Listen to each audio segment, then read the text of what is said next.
Hey, guys. Stephen A. Sorry, can you just talk a little lower? 1 second. 3, 2, 1. What's up, First Take fam? Thank you so much for hanging with us on this hump day. Remember, catch First Take weekdays 10 a.m. Eastern on ESPN. And today, the champs are in the building. The Patriots, Chris Hogan, Dante Hightower, Malcolm Mitchell, Rob Ninkovich talk about that epic Super Bowl comeback. Plus, we're going to talk Lakers and Cowboys with one of the biggest stars in daytime TV. Actor Eric Braeden joins us. We're also going to have him grade Stephen A's acting performances. Going to be fun. And Phil Jackson, the ultimate troll, trolling Melo on Twitter. So will this be the final chapter in this ongoing Knicks drama saga? We get into all of it. What's up, everybody? Thank you so much for hanging with us here on First Take. He's Stephen A. Smith. That is Max Kellerman. I'm Molly Qerim. We got it. Let's go. Let's get it. Let's go. I got an attitude. Let's go. Let's go. Every second counts. Coming up, fresh off a Super Bowl victory in their parade in Boston, we'll have a bunch of Patriots players stopping by. Can't wait to get into that game on Sunday night with them. But we start with some serious trolling and subliminals from the Zen Master. Phil Jackson responding to a Bleacher Report column detailing the Anthony Jackson dynamic and questions Anthony's desire by concluding that Jackson's Knicks, quote, can't want for Anthony what he doesn't want deeply enough for himself. This is just the latest public critique from Jackson of Anthony. Phil and his rings also taking to Twitter with this tweet. Bleachers ding. Almost rings the bell, but I learned you don't change the spot on a leopard with Michael Graham in my CBA days. Then the New York Daily News back page, they got in on the fun with Twid hits the fan. Stephen A., please break this down for me. Is Phil trying to get rid of Melo, or is the man trying to get rid of himself? I think it's both. If he ended up going first, he would be happy because he gets to get money without working, which some would argue he's already been doing for the last 2.5 years. The man is atrocious as an executive. It's just that simple, because he's not a leader of men, not the leader of men that we knew to be as an 11-time champion. His behavior is juvenile. His behavior is unprofessional. His behavior is disgraceful. And if this were a player, we would be vilifying him the world over. What Phil Jackson is doing is so egregious. I think it's a fireable offense. And more importantly, I'm incredibly disappointed with James Dolan because James Dolan usually does not like his organization making headlines with this kind of stuff. As much as critical as you can be, as critical as I can be, at James Dolan from time to time. The one thing that is consistent about him is the fact that he's not down with this kind of public displays. That's not who he is. And so Phil Jackson is sort of violating his code of ethics to some degree. Now let's get specific. Does Phil Jackson want Carmelo gone? Absolutely. Is Phil Jackson trying to force Carmelo Anthony out of New York City? Absolutely. Here's why I put Phil wanting to leave up there with Melo, wanting to push Melo out the door. Because if Melo were to be gone, then supposedly that starts a rebuilding process. To start a rebuilding process gives the indication that Phil Jackson is looking forward to working. And I don't believe he is looking forward to working. I think he wants the money. As numerous sources told me on many occasions, Max, he never wanted the job. He used to laugh at Dolan behind his back. He said, the man just keeps throwing more money at me. To be fair, time and time who doesn't laugh again. at James Dolan, either in his face or well, Isaiah Thomas doesn't laugh at him. Steve Mills doesn't laugh at him. But I'm just saying, even good Isaiah. Since we can be technical. But in the end, what it comes down to is Melo didn't bring Joakim Noah with a 4-year, $72 million deal. Noah didn't sign, Carmelo didn't sign Courtney Lee to $50 million over 4 years. He didn't do those two moves at the expense of having D. Wade in a New York Knicks uniform, which could have happened if Phil Jackson used that money judiciously. Carmelo Anthony did not hire Derek Fisher as the coach, who had no experience whatsoever. Carmelo Anthony did not push Mike Woodson out the door, a name that doesn't get nearly enough recognition. He's an assistant coach with the Clippers right now. He was the head coach of the New York Knicks. They won 54 games, the Atlantic Division crown, catching the division crown for the first time in 13 years. These were all moves made by Phil Jackson. And Max, here's the bottom line. Phil Jackson is trying to find a scapegoat to cover over and gloss over the stuff that he did. He is trying to pass the buck with accountability, and his target is Carmelo Anthony. And Carmelo Anthony, from what I'm told, is furious. You understand? He should be. His family, his friends, all telling them, be cool, be cool, be cool, play this. They're supposed to be on the same team. Don't take the bait. But Carmelo is furious, and I said it, what I said on SportsCenter, I'm going to end it by saying this. I cannot emphasize this enough. And I'm looking into the camera. Carmelo Anthony does not like this man. This is not some situation where, it's a little disagreement. Carmelo Anthony does not like this man. It has to sever. As long as Phil's going to be there, Carmelo has to go. Nor should he like Phil Jackson, the way Phil Jackson's treated Carmelo. You know, it's easy. You and I will debate Carmelo, and I think he's overrated, and you think he's rated properly or whatever it is, and it seems like I'm anti-Carmelo. I'm not anti-Carmelo. Carmelo's an excellent player. I don't think he's a top 10 player, but he's an excellent player, a great player even. He'll be in the Hall of Fame. He'll deserve it. If by all accounts a good dude, has given what he has to the city of New York, to the Knicks franchise, has the best intentions there, doesn't deserve this. The question as to whether Phil is trying to get rid of Carmelo or himself, I think is clearly Phil's trying to get rid of himself. And I'll tell you why. First, if you want to get rid of Carmelo Anthony, if you really want to trade him and rebuild, you want stuff for him. Yeah. I mean, Phil's been terrible. Gave away Tyson Chandler, got nothing back. Used Iman Shumpert, who was cheap and considered a good commodity, to leverage himself out of J.R. Smith, who it turns out is still good, but wanted to get rid of actually a reasonable contract for J.R. Smith. Didn't really get anything back for that. Signed Joakim Noah to a terrible deal.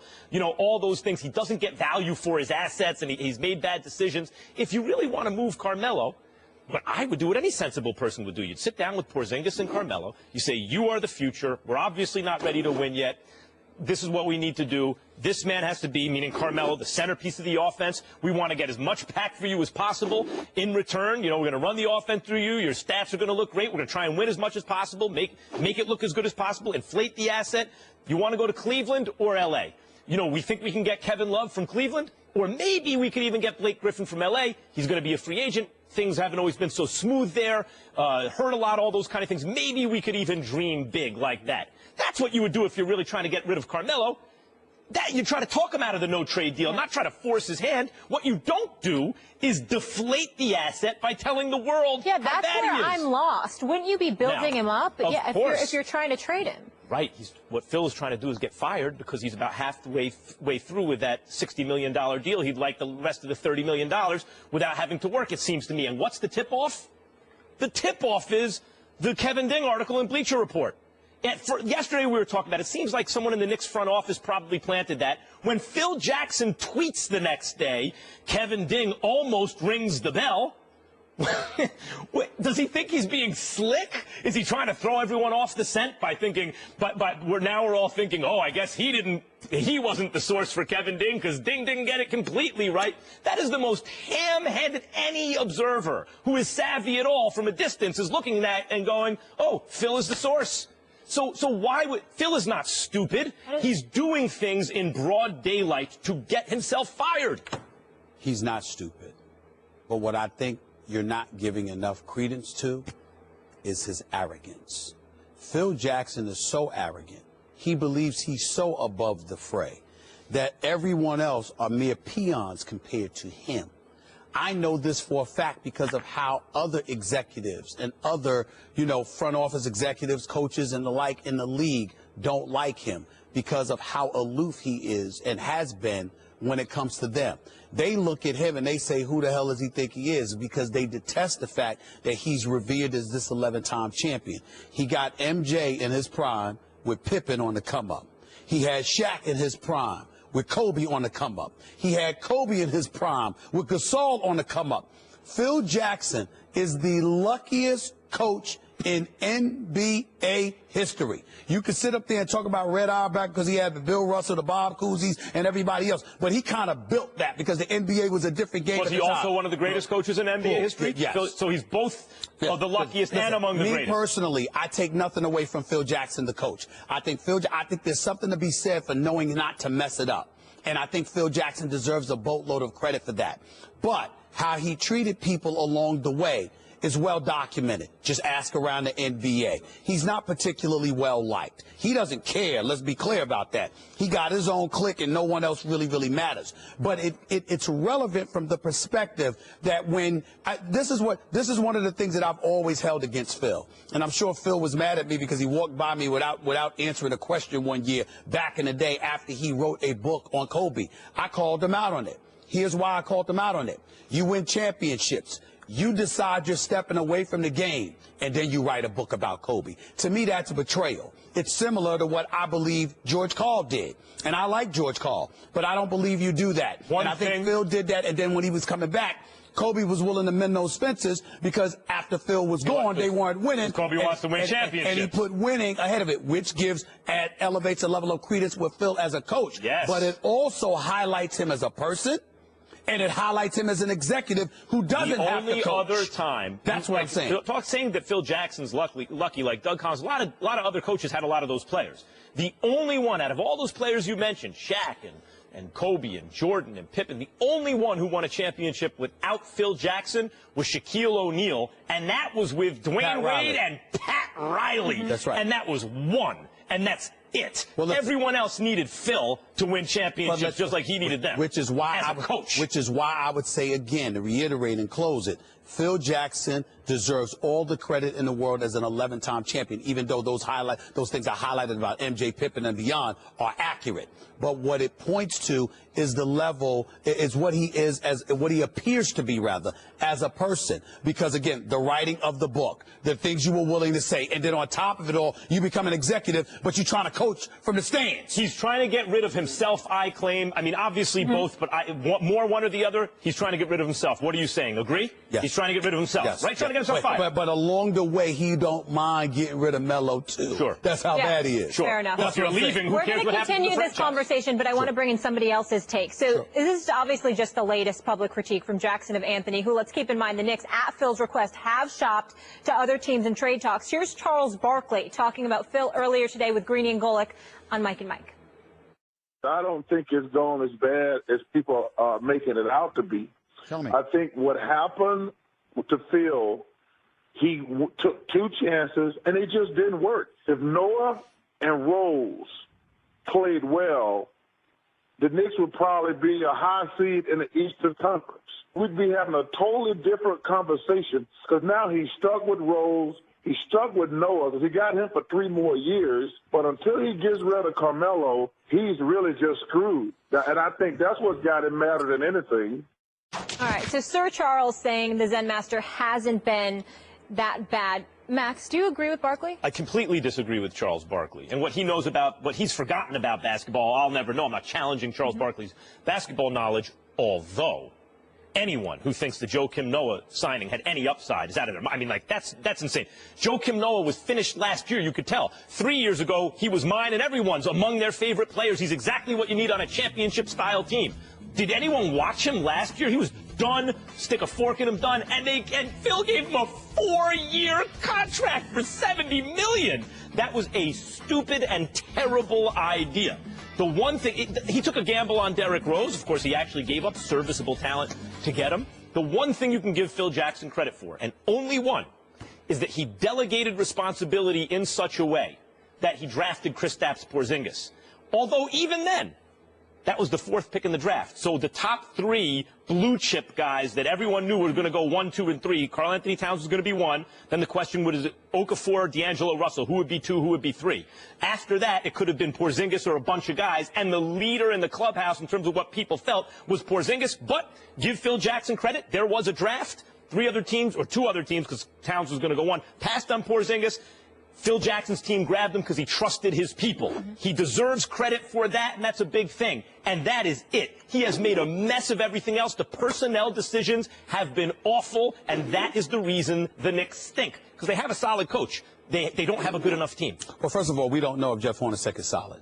We'll give him the Phoenix. benefit. We'll give him the benefit. Yeah, I'm talking about Phoenix. We'll give him the benefit of the doubt. We don't know if he's solid. I'm not excoriating him in any way, but we don't know if he's solid. Here's the thing that I want to back, and I don't disagree with anything that you said because you're right on the money. Phil Jackson has been an atrocity. Okay, he's been awful. And as far as I'm concerned, there should be barricades out of New York. As far as I'm concerned, he's New York's version of Jay Cutler. He means nothing to me. He's a novice, zero experience, and he's showing it right now. But the crime with him, like I've said about Jay Cutler, when I call Jay Cutler the worst quarterback in the NFL, it's not because of his ability, because the ability is clearly there. It's that he doesn't care. I am accusing Phil Jackson of negligence. I'm not questioning the greatness of him as a coach or his basketball acumen. That would be asinine. I am questioning his commitment. I am accusing him of flagrant negligence. He doesn't want to answer questions. He doesn't want to make himself available to the media. And then when you look at the contracts that he's brought on board, it ain't just Joakim Noah, who, by the way, is being paid $17 million this year. It ain't just Derrick Rose, who's in the last year of a $21.3 million contract. It ain't just Courtney Lee, okay? I mean, where are his salaries at? I can't even find it right now. Courtney Lee was a good signing, just too many years. That's too many years, but that's what I'm saying. Because remember,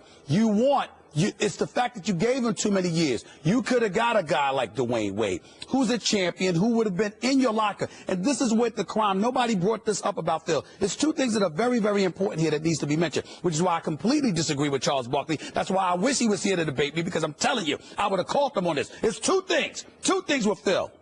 Number one, when you look at Phil, he hired a coach in Derek Fisher. That coach, Derek Fisher, was given $5 million a year.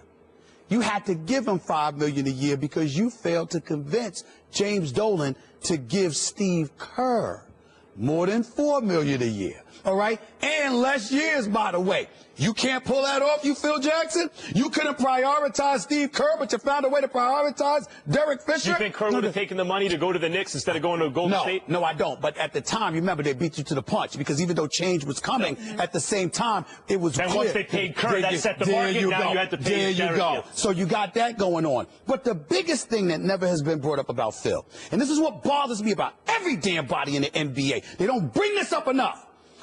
When you are an executive with name cachet, your ability to go out and recruit talent to come play for you is paramount. The fact that you got marquees, whether it's a LeBron, whether it's a Kevin Durant, you're an 11-time champion who delivered titles to MJ and Kobe. You can't get them to sit down for dinner with you? To have a conversation? They wouldn't even meet with Phil to have a conversation. It was Melo out front and center talking to Kevin Durant, trying to recruit Kevin Durant to come to New York City. Phil was nowhere to be found, and it ain't because of his bad hips. It's because the man is lazy. It's because the man don't give a damn. He never wanted the job, and that is that. And so when you look at it from that perspective, here's my point. We bring out this name. I'll tell you an executive who hasn't been mentioned by anybody. How about Joe Dumars? A guy that took the Pistons to 6 consecutive Eastern Conference Finals appearances. A guy that sat up there and won an NBA championship and went to 2 NBA Finals.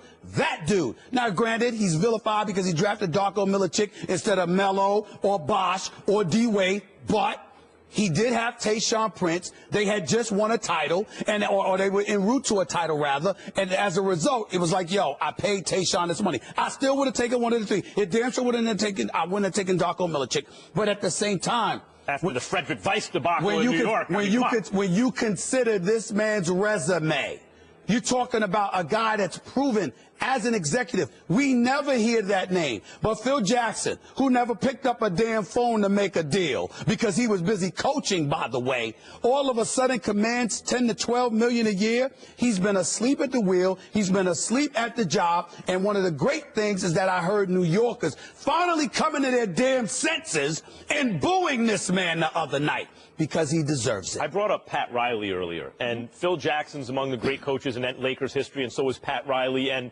for years, Phil Jackson had dusted Pat Riley, right? Like, he had just more success as a coach.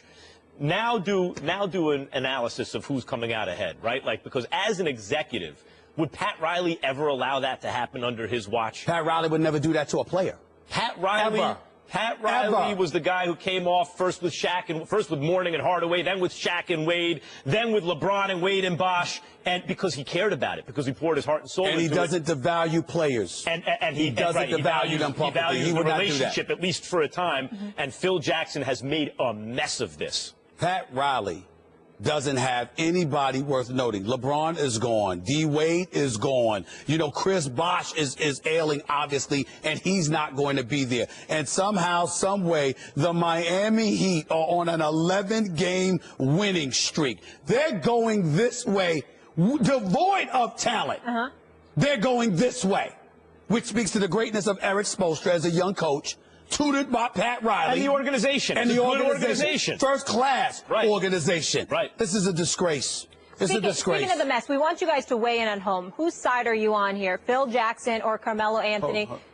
Is that our poll question? Yeah, it's a question. I can't believe that anybody would be.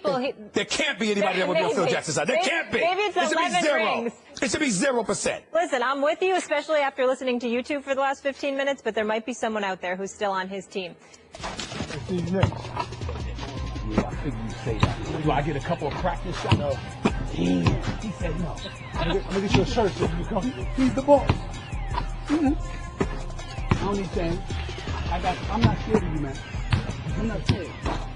I'm not scared. Let's go. What happens when Stephen A meets MVP candidate James Harden on the court? Let's just say what happens on the court doesn't stay on the court. Find out next Tuesday as we will get to see the two catch up. We're talking about Kevin Durant, right? Beating Warriors. Okay, what?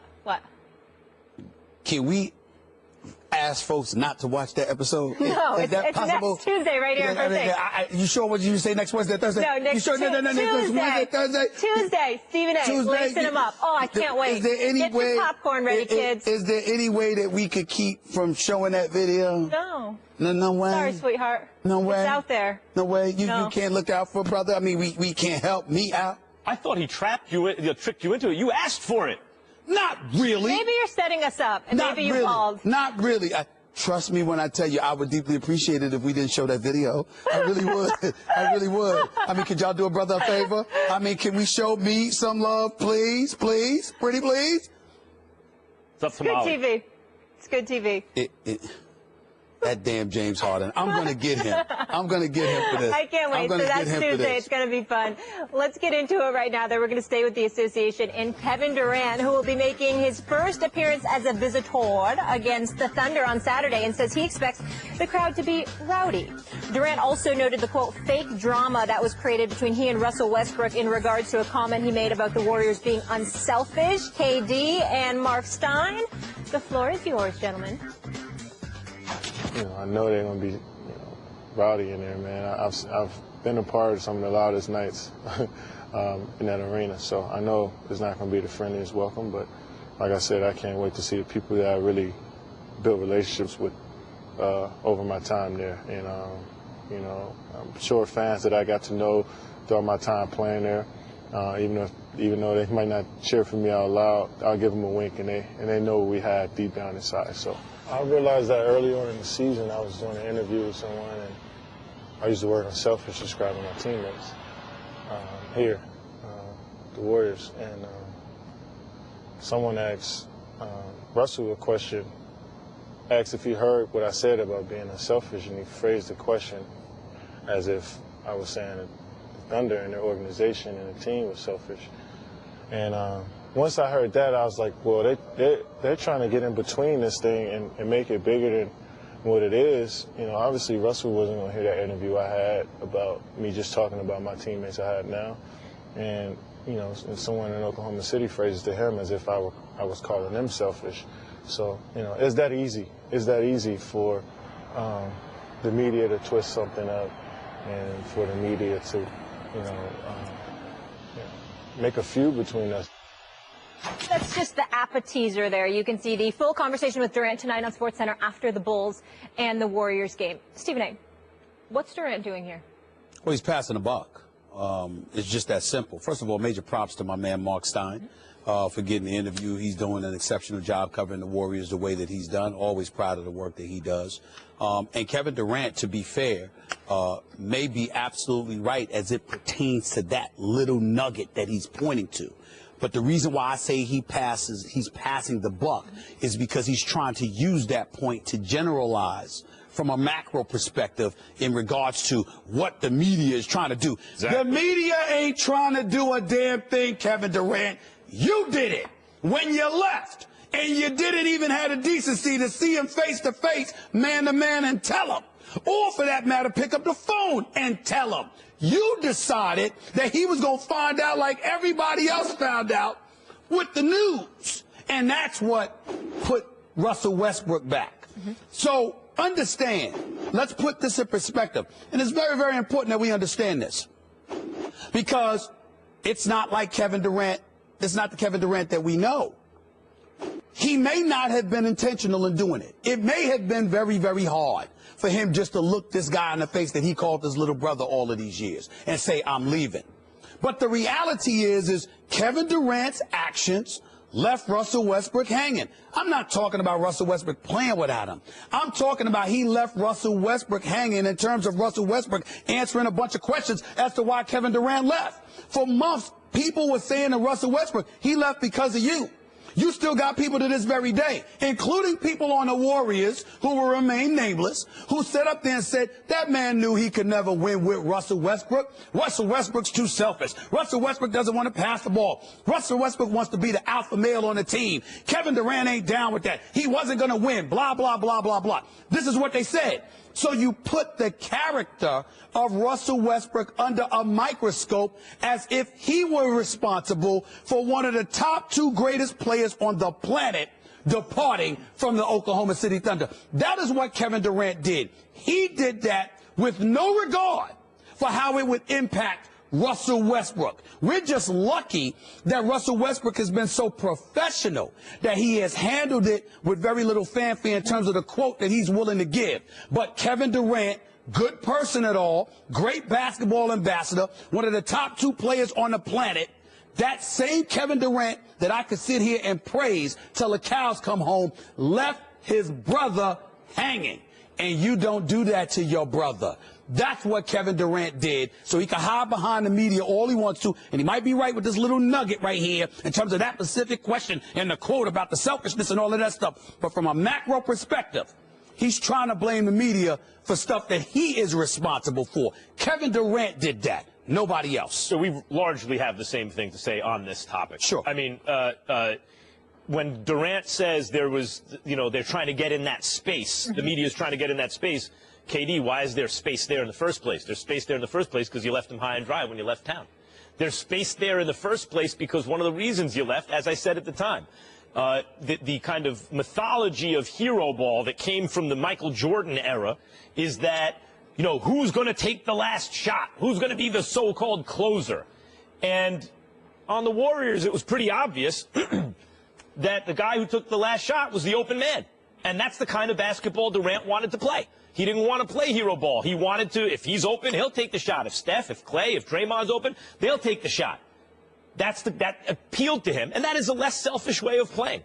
There's no getting around that. I'm sorry, go ahead. I want you to finish your point. And so when he's asked about the Warriors, they play very unselfishly. Steph Curry, as I keep mentioning, sets off-ball screens. How many superstars do that to the extent that he does? They do the little things, the unselfish things. There's not a clamor about who's going to take the last shot on that team.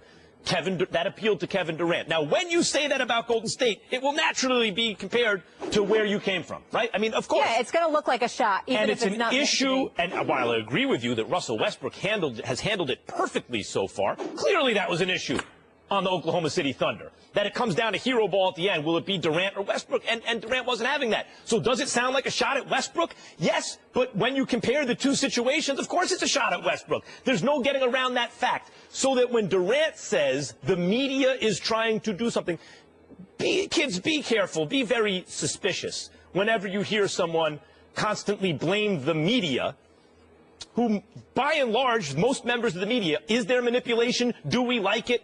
all of us in the media went, oh, KD said selfish. He said unselfish about his team. Does that mean he said selfish about Oklahoma City? And we blow it up? Sure. But the vast majority of people in the media are just hardworking, doing their jobs type people. This is and it true. looks weak to blame the media. It looks incredibly weaker when you're clearly and flagrantly the culprit in it all. Let's rewind the clock and just narrow it down. We're about to have some champions up in here. About to have some champions up in here. And I can't wait to talk to them. And it may not be about this, but we're going to talk about what the ingredients of a champion is, okay? Now, this is not football, which is far more complicated, and as far as I'm concerned, a greater team sport. In basketball, individual greatness can propel you to astronomical heights. We are talking about a Kevin Durant who is clearly top 2 in the world. You sit there and say, oh, they love the style of play of the Golden State Warriors or whatever the case may be. They were champions who were runner-ups in the finals, who were down 3-1 against you, came back and beat you, and you departed to go and play with the team that beat you. I'm sorry, I'm not ignoring that. I'm not ignoring the fact that you chose to go to the team that beat you when you were the individual that possibly cost them the trip to the finals. It was Kevin Durant, not just Westbrook. Kevin Durant didn't show up in that game 6. All right, that game 7, he waited too late. Kevin Durant could have made the difference between him going to Golden State. Between them beating Golden State and he didn't do it. So you come up short. That's like Tom Brady coming up short against the Falcons and then saying, you know what, let me go join them. Let me go down to the ATL. Really? No, it's worse. And he doesn't tell anybody about it. And he doesn't tell anybody. I want to hear that. That's what he did. And so what I'm saying to you is this. When we look at Kevin Durant and we want to compare him to LeBron, and LeBron left Cleveland. I'm saying he left Cleveland for Miami. He didn't tell anybody. That was personal stuff going on.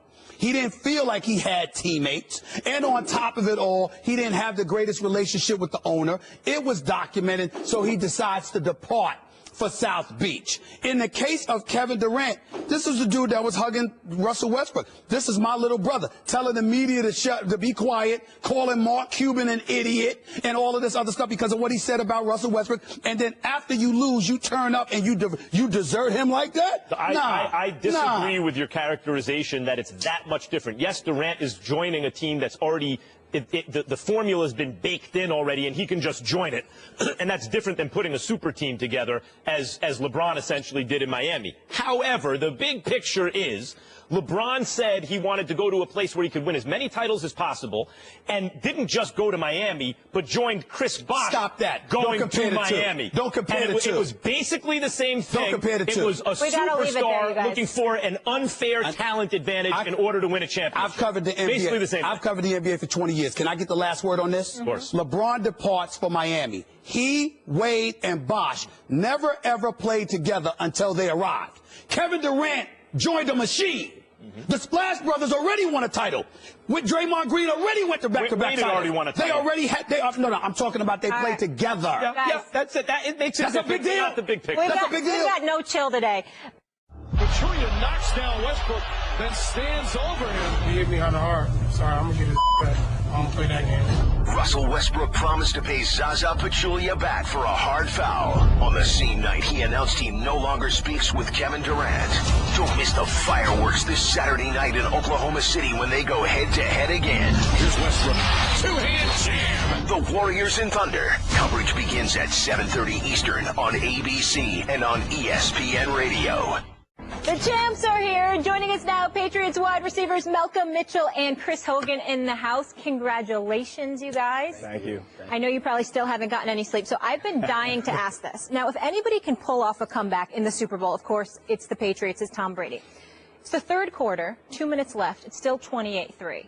So I want to know what the conversation was at halftime and what was on your mind once you got deep into the third quarter and still hadn't had a touchdown. To be honest with you, there wasn't a lot said at halftime.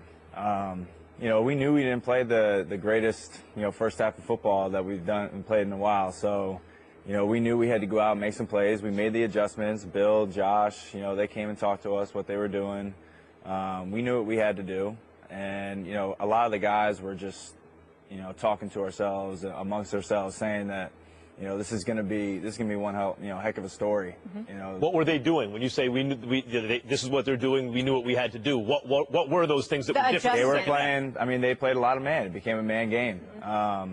You know, so Tom talking to us and talking to receivers. You know, we knew we were going to have to make some plays, you know, on the outside. You know, with James White did an awesome job, you know, throughout the entire game. You know, it ended up being a majority passing game. So, you know, we knew we were just going to have to go out there and make some plays. Did you have doubts, though? At any point were you like, come on, how the heck are we going to do this? I'll say being a rookie, I think it was essential for me to look around at the leaders such as Chris and see their vibe. And when I say everybody's head was held high, nobody had doubted ourselves. We didn't think we lost the game.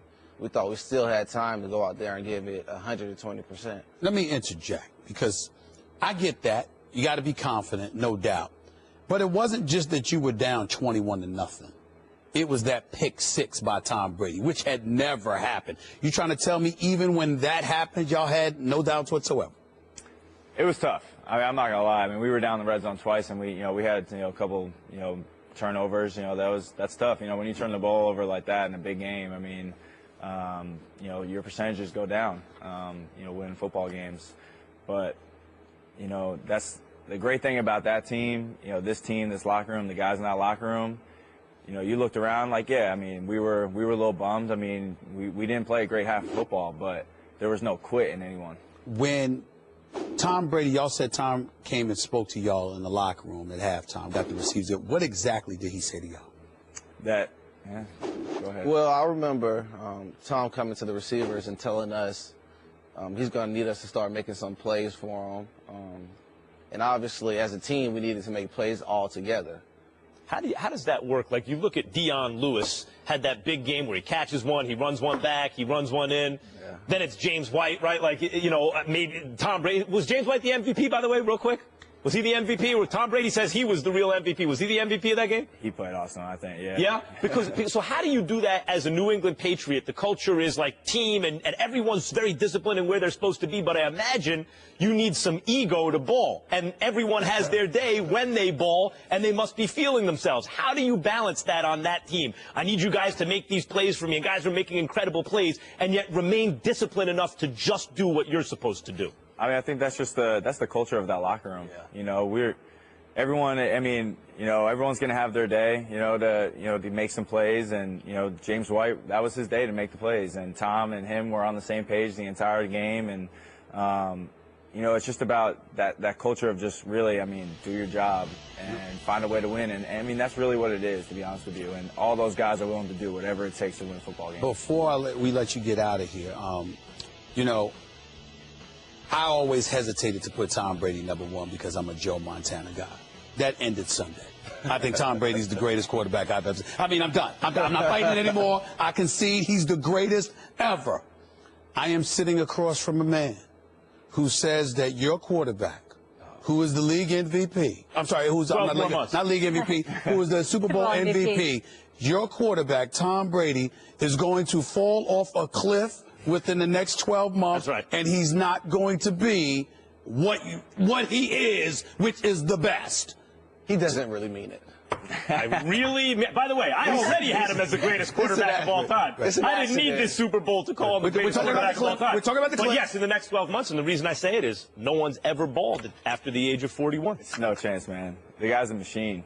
I mean, I think he just keeps getting better, you know, as he gets older. I mean, it's incredible to see how, you know, what he's able to do. But you guys aren't worried at all? Peyton Manning got better as he got older, too. Peyton Manning got better as he got older, too. They do not look worried. Damn it. Chris, Malcolm, congratulations. Thank you guys so much. We're going to let you. Mama Mitchell. Oh, we got to say hi to Mama Mitchell. Yes. We got to say hi to Mama Mitchell. Say hi to Mama Mitchell, man. Please say hi. There we go. That's right. Say hi. She got love for the show. Love we for love her. it. We love Take care of the mamas on first day. She's going to really appreciate that. There we go. Oh, she raised a great son. Last thing, really quick. Best day of your life. It's your first Super Bowl ring. Man, never had a feeling like this before. That's for sure. I'm jealous. Congratulations, guys. Love or hate Green trying to fire up KD? I like it. I don't love it or hate it. I like it. I like it because there's a vacuum there. He's the motivator on the team. I'm going to get to that in a second. But there is a vacuum. Okay.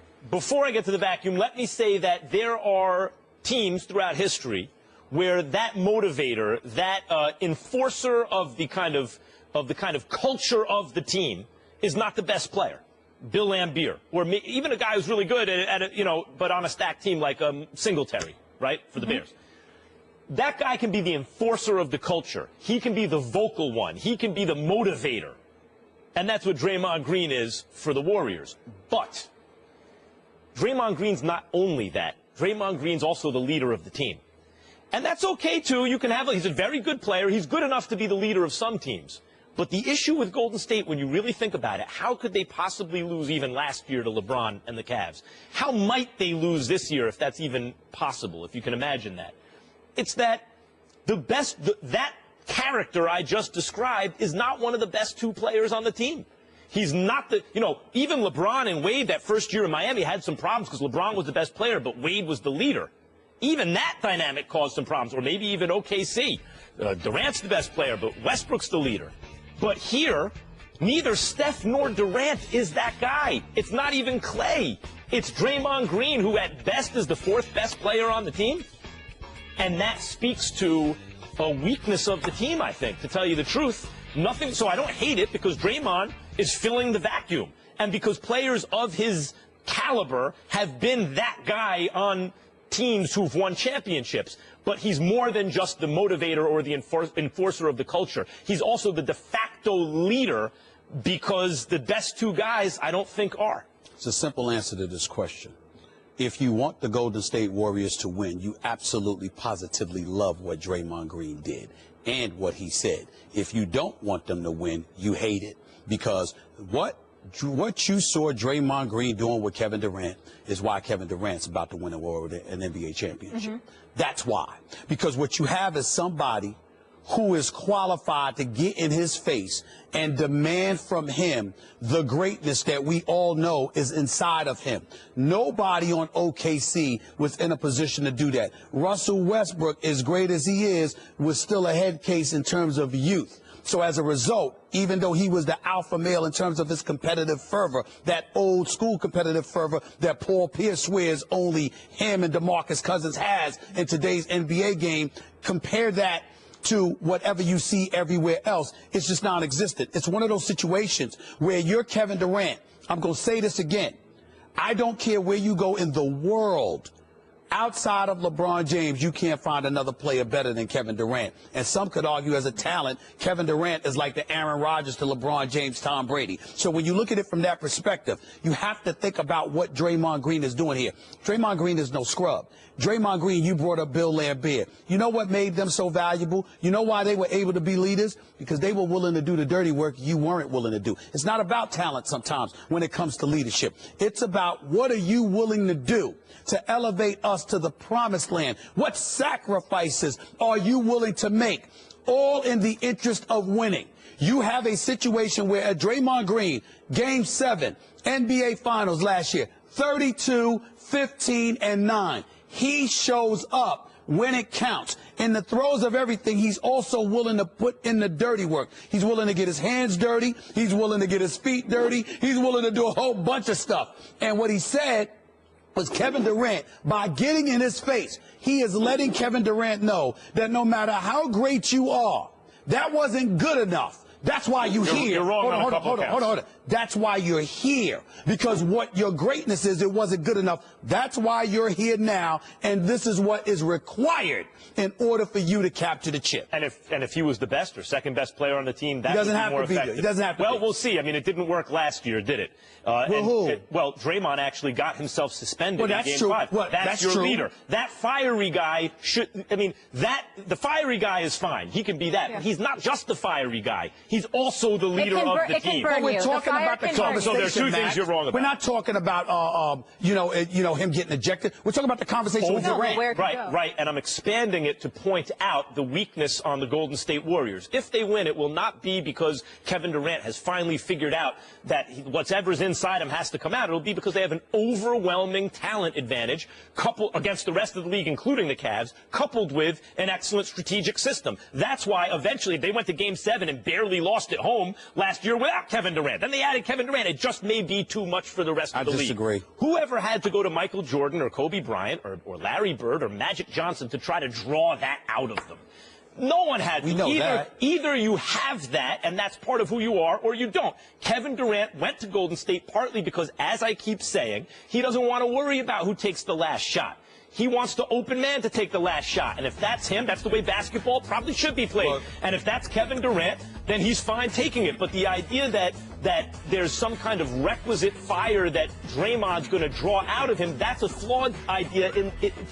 How is that flawed? It points out precisely the weakness of this team. Neither Steph nor Durant is that kind of personality, and those are the two best players. And I'm not saying it can't work, but it is a weakness when your fourth best player got to try to drag that out of you. First of all, Steph does have that dog in him. Make no mistake about it. Steph Curry has that dog in him. Don't think for 1 second that he doesn't have an assassin's mentality. We have seen it. We have witnessed it. He's underperformed in consecutive finals. He's underperformed in consecutive finals. Last year he was hurt. You and I both know it.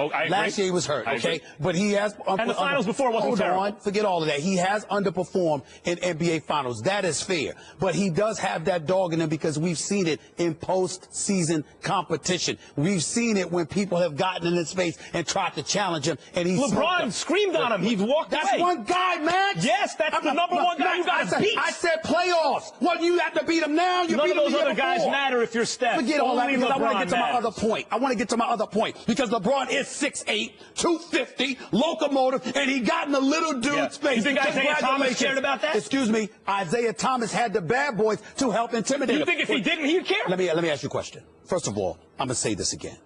Isaiah Thomas had bad boys with them. No one got in Isaiah Thomas's face but so much because they would have to deal with Mahorn and Lambert and Sally and Rodman and James Edwards. Oh, stop it. I'm telling you what I know. I'm not debating this. The point that I'm trying to make to you, the bad boys, you had that around you. That's not Golden State. All you have is Draymond. And what Draymond is saying to Kevin Durant is, this ain't about your skill because we know what you can do.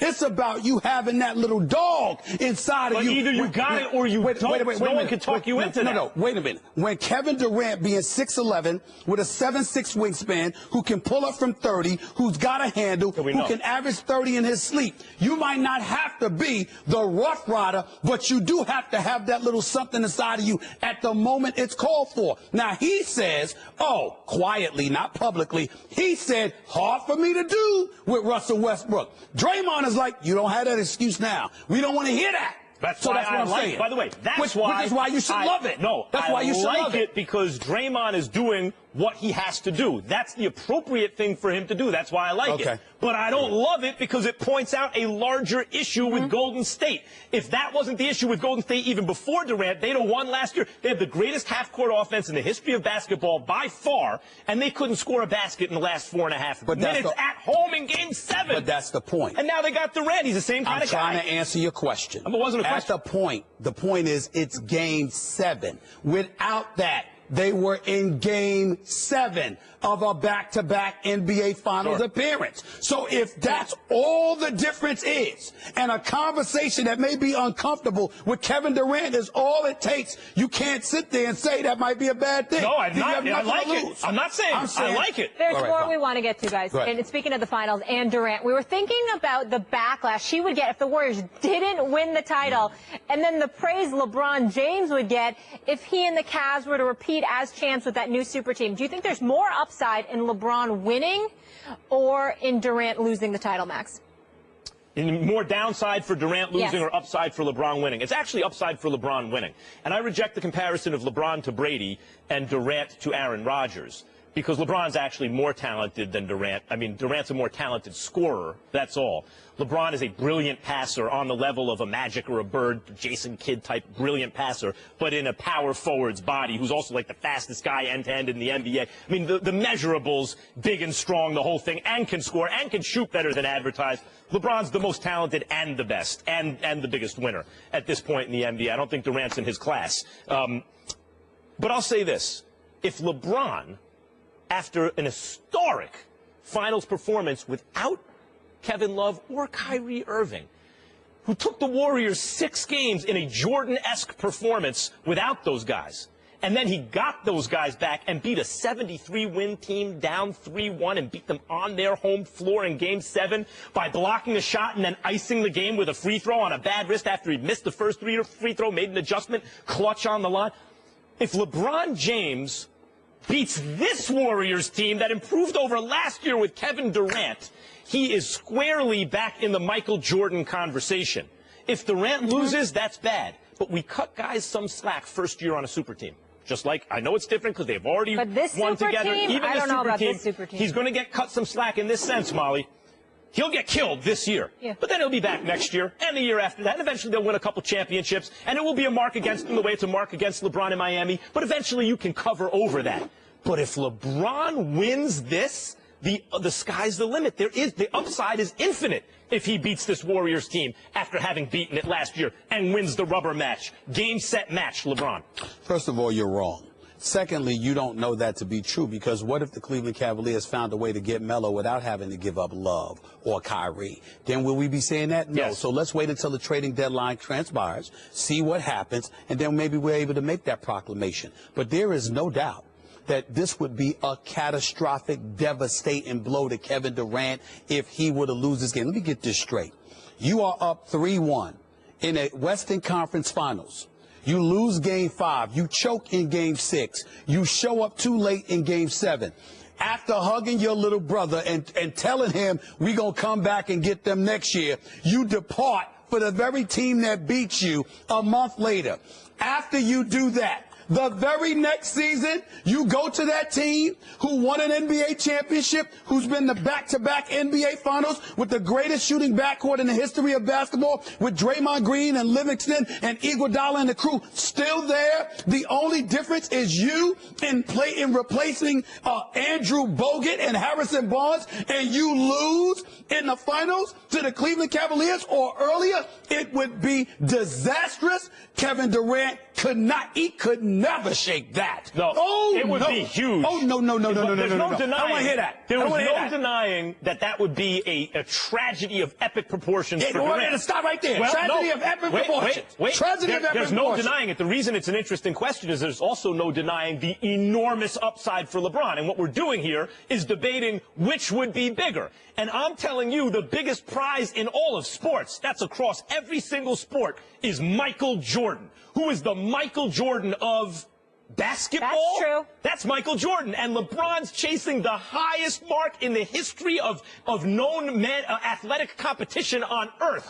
Michael Jordan. That's the biggest prize there is. Durant, on the other hand. I'm getting to the point where I don't even like talking basketball with you at certain moments because I cannot believe some of the things that you say. So LeBron James, 4 NBA Finals losses is going to be mentioned in the same breath as Michael Jordan. 4 NBA Finals losses. He just beat the 73-win team. He just beat the 73-win Warriors down 3-1 on their home court in the last possession of the game. You know what, guys? I think we should. And here's the end of it. Max, this is not Durant's only. This is not Durant's only shot to win a championship with Golden State. If he never wins a championship with Golden State, that's one thing. But just this year, he'll survive. Now welcome some more champs here. Dante Hightower, Rob Ninkovich. Thank you guys so much for being with us. And congratulations, number 2 for both of you. Thank you. I want to start with you, Dante, though. When you made that strip sack, were you like, okay, now it's on, this is the moment, and we can come back and do this? Absolutely. Before we even got to the locker room, Durant Harmon was just kind of preaching on the sideline, man, this is gonna be a legendary comeback. It's gonna be something to tell our kids one day. And so nobody ever really gave up. We went into halftime knowing that we needed to make a play. We made our adjustments. We was able to do that. And first play coming back out, guys was just ready to go. And we had a TFL or a no gain, and then we just kind of fed off of that, and the wheel just started spinning. Coming into the game, it looked like everybody was talking about Atlanta's offense. You looked at the Patriots and you knew that you could beat them, but at the same time, you're like, how you gonna stop these guys? I had you guys winning 38-34 because I was saying, how they gonna just completely stop this offense with Matt Ryan, with that backfield, with Julio Jones and Sanu and Gabriel? What was y'all attitude like coming into the game? How much were y'all worried about their offense?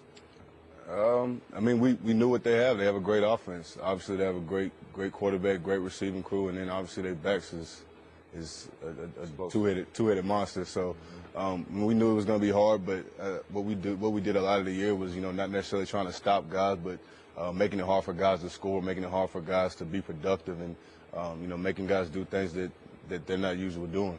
Rob Dante talks about halftime adjustments. That's something that's really interesting in this game from an observer's point of view, because it was two different games. They were getting you offensively and defensively, and in the second half, they couldn't get a win offensively, defensively, special teams.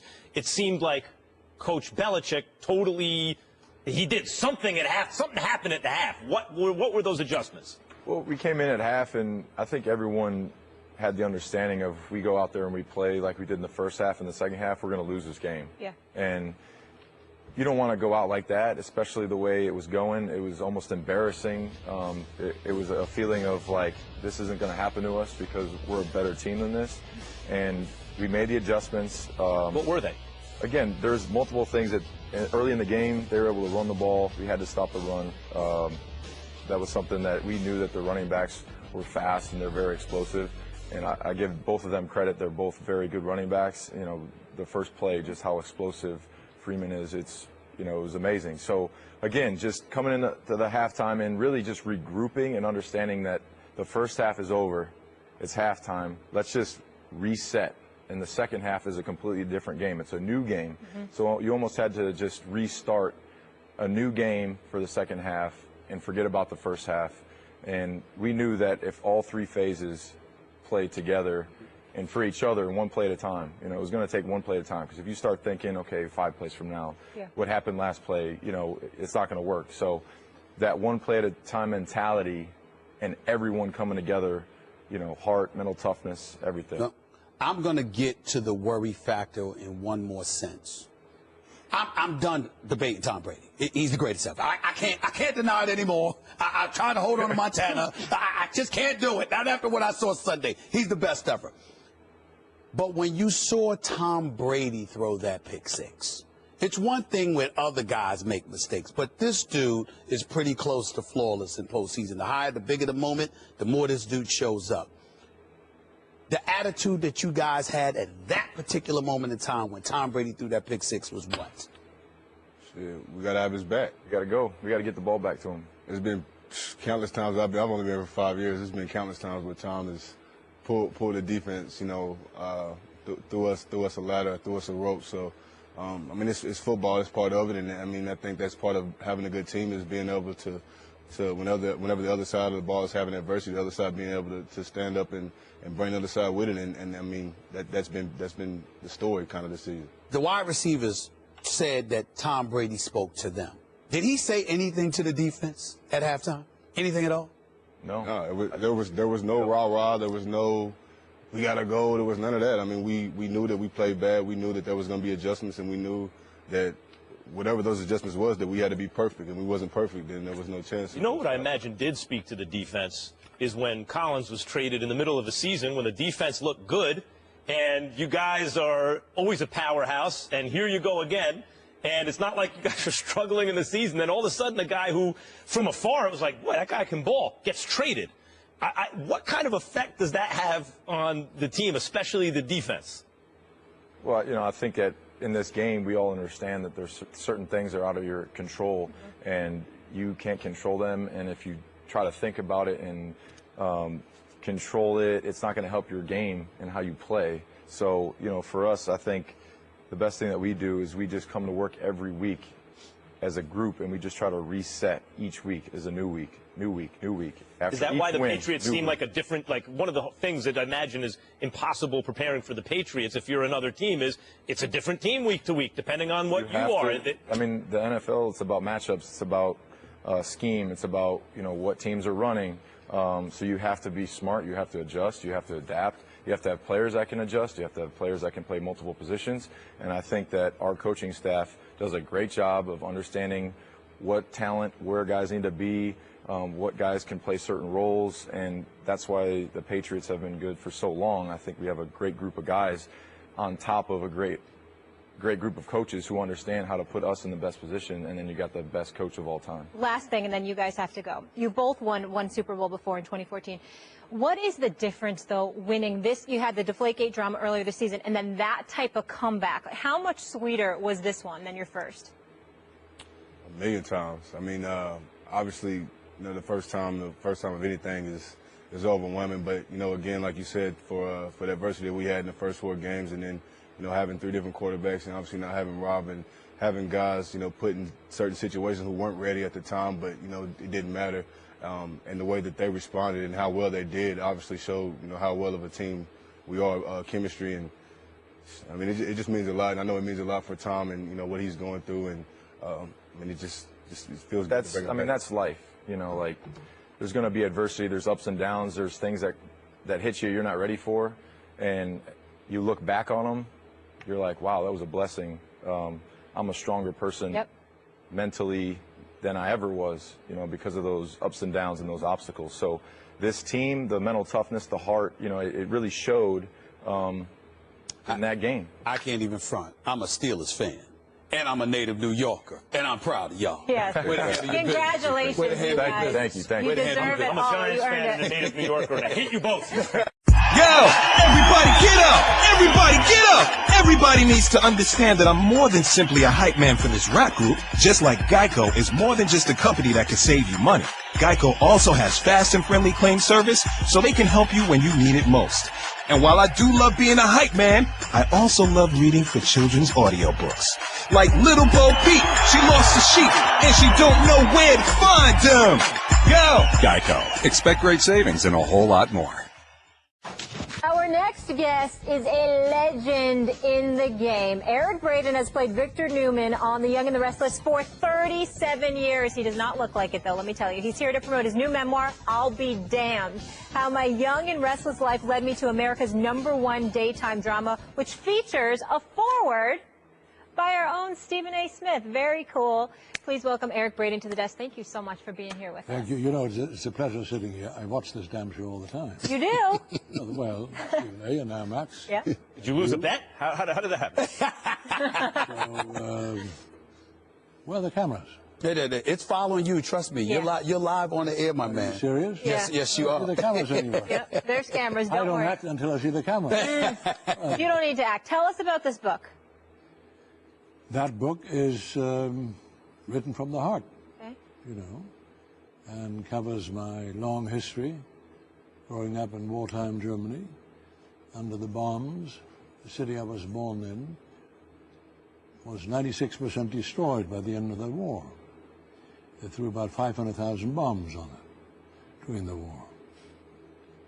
So I grew up with a lot of noise, a lot of scary moments. Mm-hmm.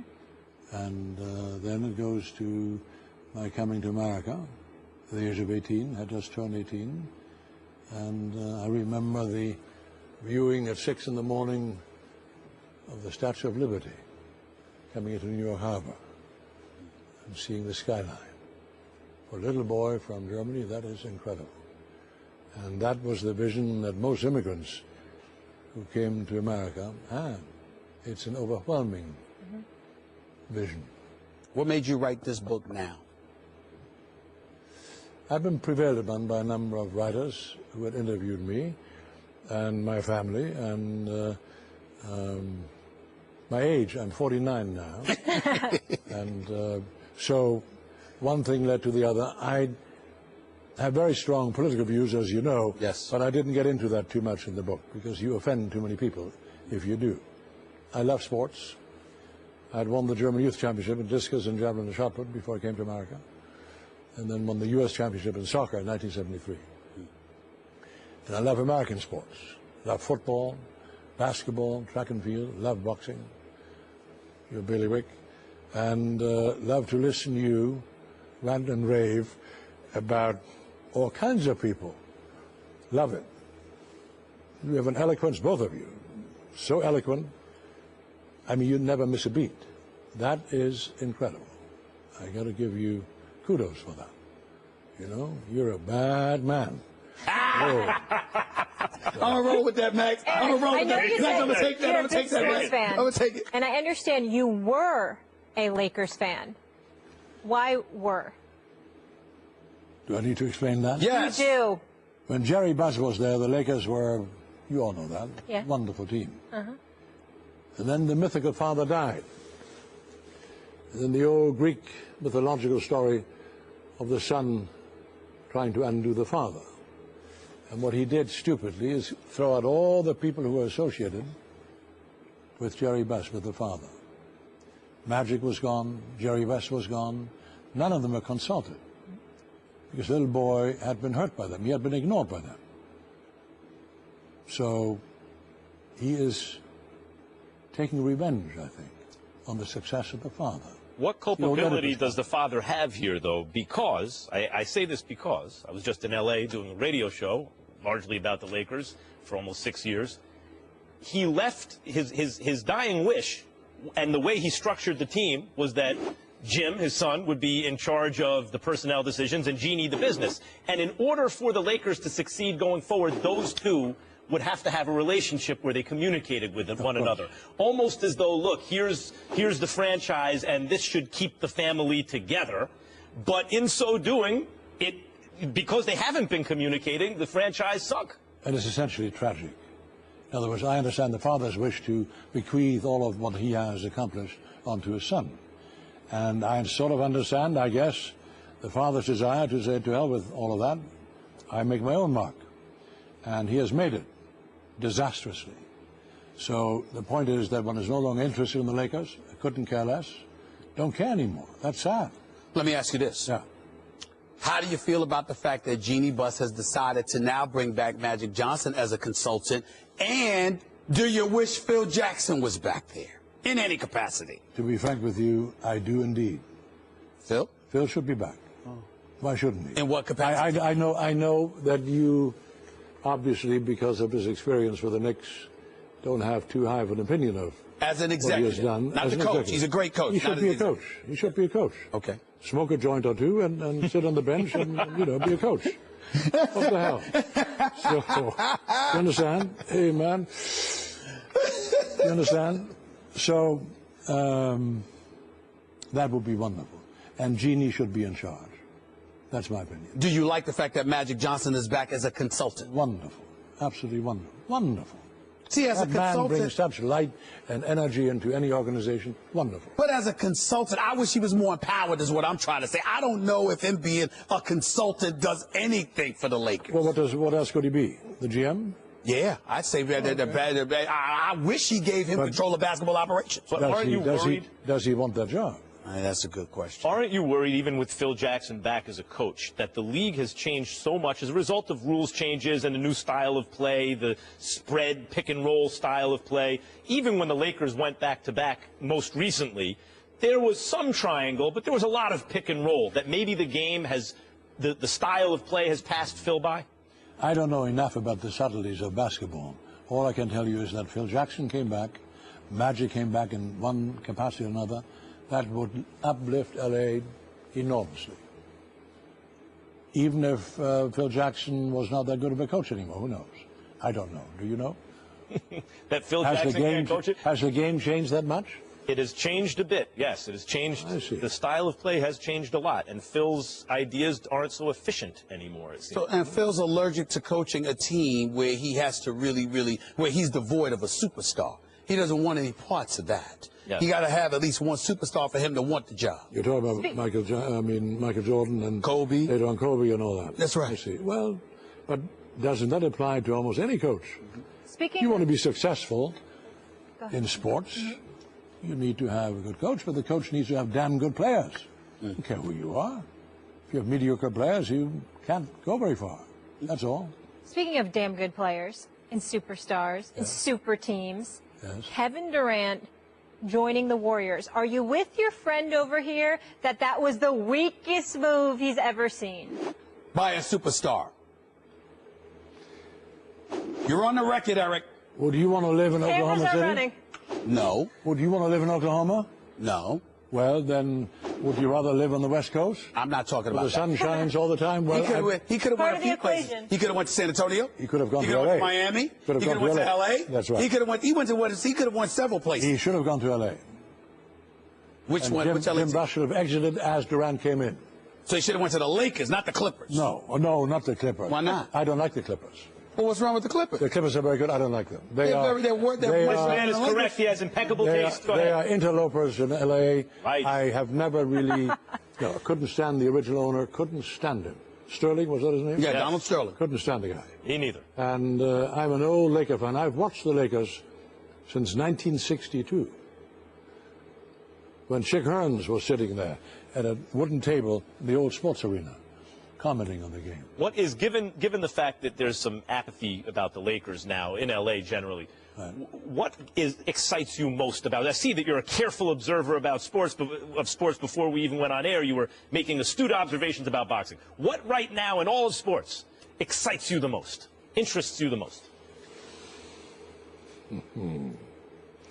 That's a hell of a question. I want to see Mayweather fight McGregor. Really? Yeah. You want to see that? Yes. But that's an exhibition. No, it's not. No. Let me tell you something. I have enormous respect for boxers. Done it myself. I boxed in the ghetto gyms of L.A. on 78th and Hoover. It doesn't exist anymore. 108th and Broadway. Bill Slayton was the owner of that gym, and Kenny Norton used to work out there, and Michael Dokes and all those people. Yeah. Have enormous respect for boxing. Unbelievable, deep respect. But UFC, that's another dimension. So you mean compete in a ring or the octagon?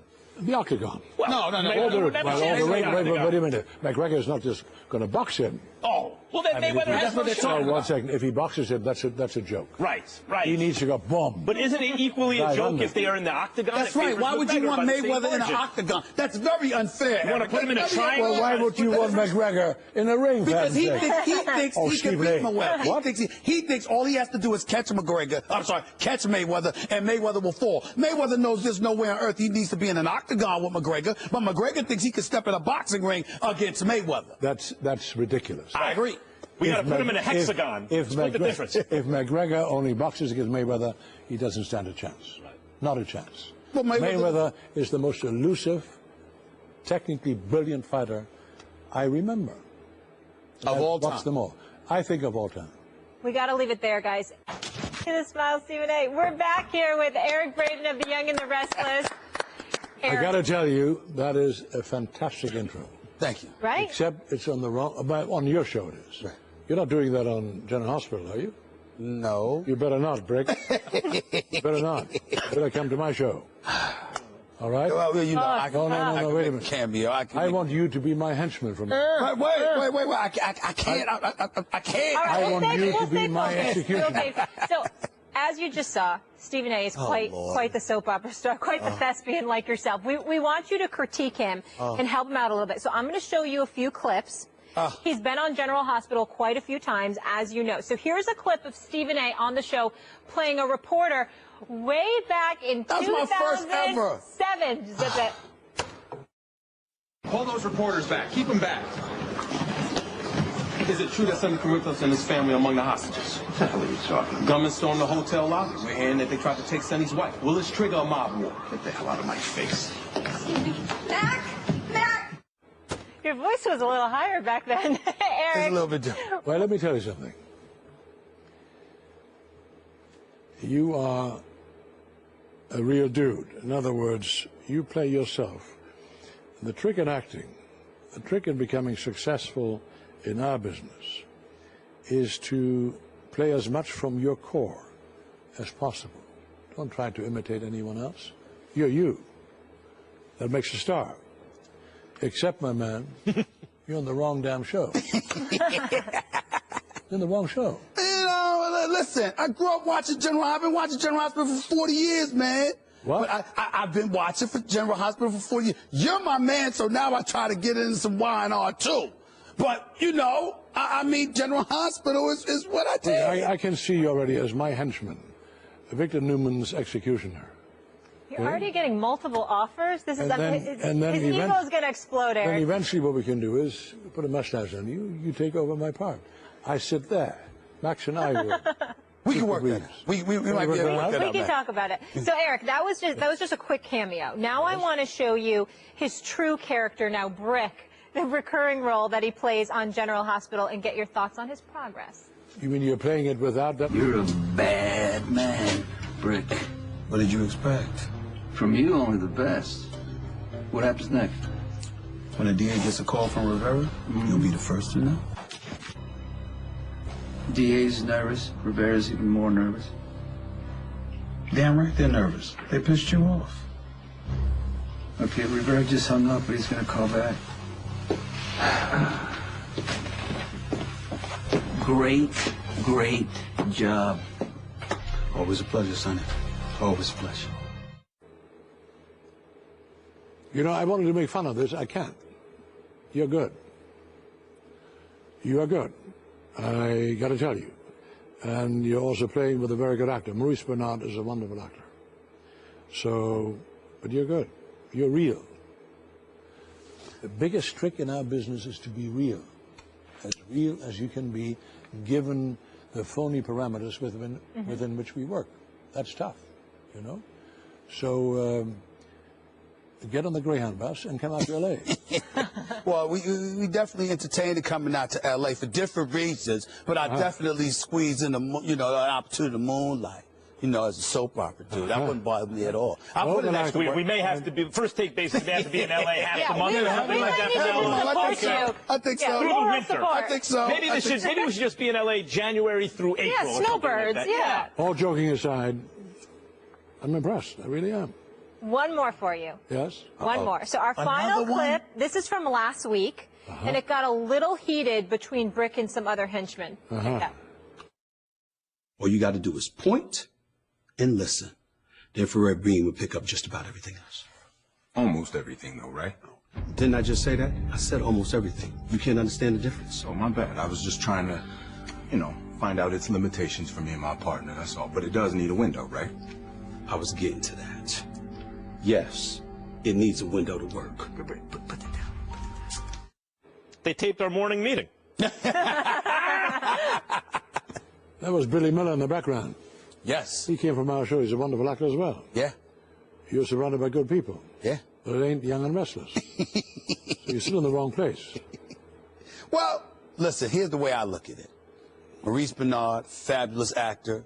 Played Sonny Corinthos in General Hospital for decades. He's phenomenal. And you're my guy. You're the best. I mean, I got the two best soap opera actors and arguably in American history. Looking out for them, brother. I think I got a chance.